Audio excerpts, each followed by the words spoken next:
Well, then Miss Corva not only threatens to call the police, but she throws me out onto the sidewalk in my underwear. And then she throws my clothes and my toys outside on the sidewalk too. The whole thing happened so fast, like in 1, 2, 3, 4, 5 seconds. Well, it happened so fast, I just didn't know what to do. I picked up myself and my stuff, and I quietly left. Except for the fact that he purposefully ran over my motorcycle with his truck on the way out. Is this true, Mr. Hightower? Absolutely not. I have no idea what she's talking about whatsoever. He is such a liar. I saw him do it. And so did my neighbor here, Mrs. Fleenor. Okay, Mrs. Fleenor, could you please come forward and state your name for the record, and please tell the court what you saw. Hi, my name is Ethel Fleenor, and I live right upstairs from Miss Corva here. Well, I woke up at about 5:30 that morning because I heard some sort of ruckus going on outside. I looked out my window, and I saw this ridiculous-looking man out there in his underwear gathering up a bunch of weird stuff, screaming and yelling that Miss Corva was a lousy dominatrix. Then he gets in this big SUV, with the big wheels, and he slams right into her motorcycle, which is parked in front of his truck. He knocked it down and ran it over on the process of leaving the parking space. He must have been drunk or high or something. I'm just surprised he didn't run over anything else. Okay. Thank you, Mrs. Fleenor. You may be seated. Thank you, sir. This is such crap, Your Honor. You can't possibly believe these two. They're in cahoots. You can't believe what they allege. I did not hit anything leaving Miss Corvus's place. Okay, Ms. Corva, do you have any estimates for repair or pictures, maybe some nude shots? Yes, sir. And I have an estimate of $3,150 for parts and labor. Let's see what we got here. Simone, you're a biker chick. What's a 1971 Honda 350 in good condition worth? Judging by these pictures, no more than $1,000, and that's in good running order.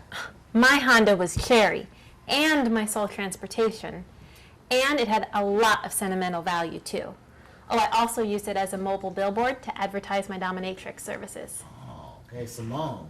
You know you're a little freak. You want some of her dominatrix services, don't you? Maybe. I wonder if she's got any business cards. Well, we'll talk about that later. Mr. Hightower, exactly what is the nature of your complaint about her dominatrix services? Well, I was totally disappointed in her services. One, it took forever for her to get started, and her services were not as advertised. Her ad, it states that she gives the best heavy B&D this side of the Continental Divide. What a crock! Not only did she severely cheat me time-wise, well, she failed to even whip me up into even the tiniest frenzy.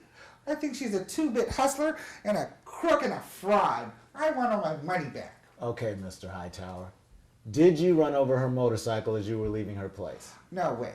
I was highly incensed, but I didn't hit anything leaving her place. This is all a ploy on their part. Okay, Mr. Hightower. Your testimony so far surely seems to indicate to me that you are a man of highly unusual taste. And it is my less than humble opinion that anybody running around at 4 a.m. looking for heavy B&D has some issues of their own and probably shouldn't be driving anyway. Now, when considering all the testimony, I do find Ms. Corva's witness to be credible, and I do believe you damaged her motorcycle as you were leaving her place, making a hasty retreat to who knows where. I'm ready to rule on this one. Mr. Hightower, I find that Ms. Corva did not give you the full hour of her dominatrix services, but rather about 15 minutes, so I'm awarding you 75% of your money back, which is $225.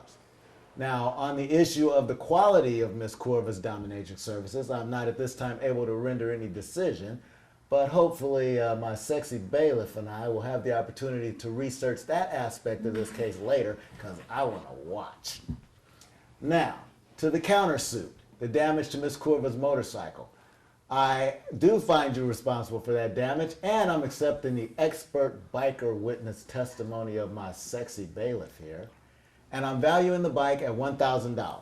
So that's $1,000 for the defendant minus the $225 back to the plaintiff, leaves $775 awarded to the defendant, and both parties to pay their own court costs. That is my decision.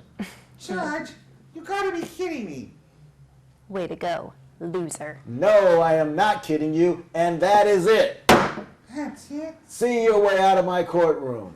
Hey, Judge Bird, can I show him the way out? Go for that. Goodbye and good luck.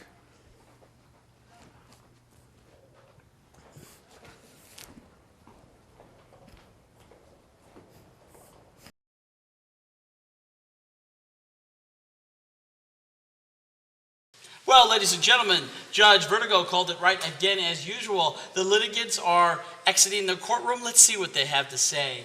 Ms. Curva, were you surprised at all about the outcome of today's case? Well, I guess I sorta won, but my bike was worth way more than $1,000. At least the judge tried his best to be fair. I just pray that Mr. Hightower never calls me again. Ever. He needs mental services that I am unable to provide. But you do have many other services on the menu, don't you? I do, and my website is www.cindycorva@dominatrix.com.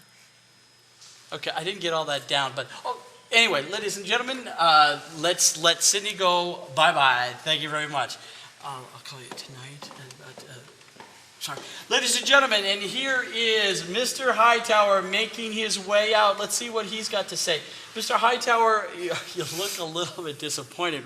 What happened in there? I think the judge did me totally wrong. I can't figure out why he didn't see through Miss Corva and her frumpy witness. This is a total sham, a total travesty. I'm going to file an appeal. Okay, why don't you go file that appeal right now on your way out, my friend, and please don't trip on that. Oh, God in heaven, help. Okay, don't worry, you'll be okay. There's medics out there. Okay, thank you, ladies and gentlemen. That's another exciting episode of San Francisco Justice. We'll see you next time.